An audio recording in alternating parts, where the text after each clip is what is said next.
ৰাইজৰ উন্নতি হওক, শান্তি হওক, প্ৰগতি হওক, সকলোৱে আমি প্ৰেম সমন্বয় ভাতৃত্ব যাত্ৰা কৰিব লাগিব আৰু অসমীয়া ভাষা সংস্কৃতি তৰ্কি কৰিব লাগিব, তেতিয়া অসমত শান্তি আহিব। এই বুলি কৈ জয় আই অসম।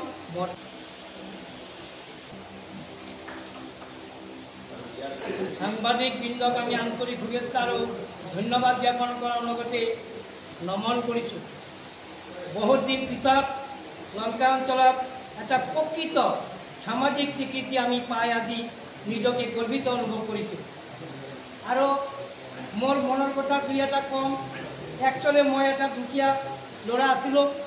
যেতিয়া মই বৰঠাকুৰ বুকষ্টলত কাম কৰিছিলোঁ, পেপাৰ ডিষ্ট্ৰিবিউটৰ হকাৰৰ কাম কৰিছিলোঁ, তেতিয়া আমাৰ লংকা মহাবিদ্যালয়ৰ সভাপতি আছিলে এজন মহান ব্যক্তি। সেইজন ব্যক্তি হৈছে মহান ডক্টৰ, মহান ব্যক্তি, বুদ্ধিজীৱী, এজন কৰ্মবীৰ, যিজনক ক'ব লাগিব মন্ত্ৰী নহয়ও তেখেতে মন্ত্ৰীৰ পৰা বেছি কাম কৰিছিল লংকা অঞ্চলৰ কাৰণে, হোজাই জিলাৰ মহকুমাৰ কাৰণে। সেইজন ডক্টৰ ননীগোপাল বৰা মহোদয়। সেই স্বৰ্গীয় ডক্টৰ ননীগোপাল বৰা মহোদয়ে যেতিয়া মই পেপাৰ দিবলৈ তেখেতৰ ঘৰলৈ যাওঁ, তেতিয়া মোক কয়, ভাইটি তোমাৰ ঘৰ ক'ত? মই কৈছোঁ মোৰ ঘৰ নাগিনাগুৰিৰ পিছত। ছাৰ, মোৰ কেইদিনমান পিছে পিছে মোক বহুত কথা সোধে আৰু মই কেতিয়াবা গৈ কওঁ, ছাৰ আজি 5-6খন পেপাৰ তেখেতে ৰাখিছিলে। মই কওঁ, ছাৰ আজি এইখন পেপাৰত হেডলাইন বৰ বঢ়িয়া দিছে, এইখন আপুনি চাব, ভাল লাগিব। মোক বহুতবাৰ লৈ গৈছিলে, সেইবিলাক ক্ষেত্ৰত মই বহুত সহায় কৰিছিলোঁ। আৰু অন্যায় অত্যাচাৰৰ বিৰুদ্ধে মই বহুত কৰিছোঁ, প্ৰতিবাদ কৰিছোঁ। আৰু অসম বিৰোধী কাৰ্যকলাপৰ বিৰুদ্ধে মই লৰিছোঁ। নিকুমণি ছাৰে যেতিয়া সাংবাদিক আছিল, লামডিঙৰ দিয়াৰামে কি কৰিছিলে, এখন মহিলা শক্তি মেলা বহুৱাই লামডিঙক পংগু কৰাৰ এটা ষড়যন্ত্ৰ চলাইছিল। সেই ষড়যন্ত্ৰখন নস্যাৎ কৰিবলৈ মই জোৰদাৰ প্ৰতিবাদ কৰিছিলোঁ। আৰু নিকুমণি ছাৰে পাছদিনাখন পেপাৰত উলিয়াইছিলে আৰু মহকুমাধিপতিৰ লগত লগ কৰি, চাৰ্কেলৰ লগত লগ কৰি বন্ধ কৰি দিছিলোঁ মই সেইটো দিয়াৰামৰ এইবিলাক উল্টা পুল্টা কাম। তেতিয়া মই কৈছিলোঁ, আছুৱে যেতিয়া কয় যে এইটো অফিচাৰ আছাম বিৰোধী, তেতিয়া আপোনালোকে বেয়া পায়। কিন্তু একচুৱেলি আপুনি আৰু আপোনাৰ ঘনীয়েকে মহিলা শক্তি মেলা বহাই অপেনলি মদ জুৱা তীৰ বহাই দিছিলে। কোনে কৰিছে অসম বিৰোধী কাৰ্যকলাপ? এইবিলাক মানুহ।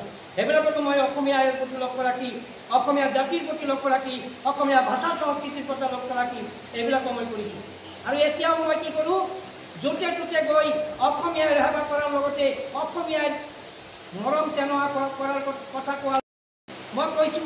কোৱাৰ পিছত তেখেতে নিজৰ ঘৰত নি চকীত বহাই মোৰ চাহ একাপ খুৱাই কৈছে, নেক্সট টাইম তোমাক মই লংকা কলেজৰ সভাপতি মই আছোঁ। দত্ত ছাৰো আছিলে, সন্মানীয় স্বৰ্গীয় দত্ত ছাৰ, সোমনাথ দত্ত ছাৰ, তেখেতৰ লগত বুজাবুজি কৰি দুইজনে আমাৰ গাইড কৰি নি লামডিঙৰ অধ্যক্ষ আছিলে অমৰাংশু ৰায় ছাৰক কৈছে যে নেক্সট টাইম জিবি মিটিঙত অনাৰিয়ম পোষ্টত সুজিত সিঙক চাকৰি এটা দিব লাগে আৰু দিলে আমি সুখী হ'ম। তেতিয়া মই সেই চাকৰিটি পাই পিছত চাকৰিটো পাৰ্মানেণ্ট হৈছিলে। গুৰুজনৰ ওচৰত প্ৰাৰ্থনা কৰিছিলোঁ যে দুখীয়া ৰাইজৰ কিমান কষ্ট। যেতিয়া মই চিঙা পেণ্ট কৰি পেলাই পেপাৰ ডিষ্ট্ৰিবিউট কৰিছিলোঁ, চিঙা কাপড় এইফালে পকেট ছিঙি পৰি গৈ আছিলে, তেতিয়া মই গম পাইছিলোঁ যে দুখীয়াৰ কাৰণে এটা গামোচাও 1 কোটি টকা।